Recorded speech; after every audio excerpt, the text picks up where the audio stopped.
So here's the aftermath of the snakes devouring Laocoon and his sons in 228 to 233.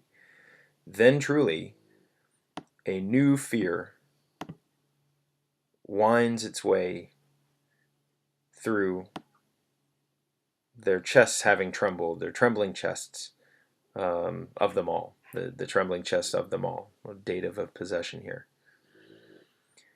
And they say, or they relate, or they even relate, that Laocoon, deservedly, that deserving Laocoon has paid for his crime, has paid for his wickedness.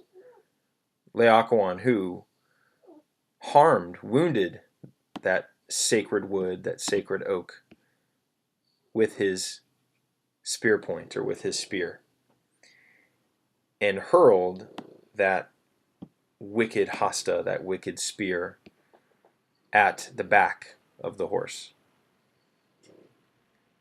They shout out that the image, the simulacrum, must be led to its seat, to its established seat, and that the divine will of the goddess, Minerva, of the goddess, must be beseeched, must be prayed to.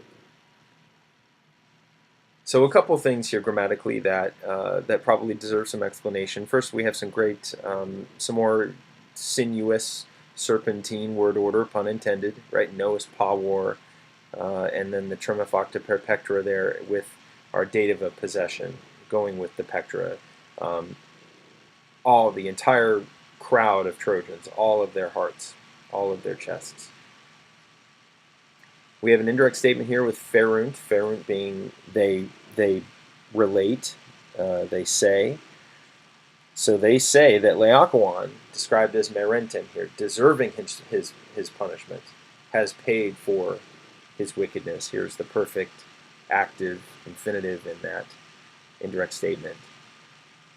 And then we have a relative clause here of characteristic, a perfect tense, subjunctive verb, Laocoon, who harmed that sacred robor with his spear, and another perfect subjunctive, and who hurled that hasta at the tergum, the back of the horse. And then we have another indirect statement here with the infinitive omitted here, esse. There should be an esse here, and then coordinately here.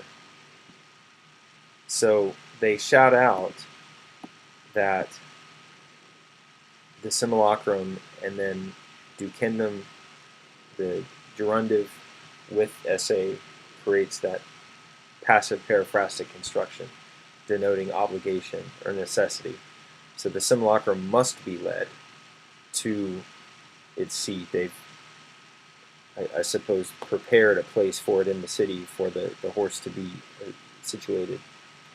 And they shout out again that the noumena, the divine will of the goddess, and the goddess here being Minerva, must be prayed to. So the Trojans clearly believe that, especially because the snakes come to rest at Minerva's statue, that Minerva is the one who has sent these snakes. And that makes sense, right? Minerva is Athena in Greek, and of course Athens being a Greek city-state. So there we go.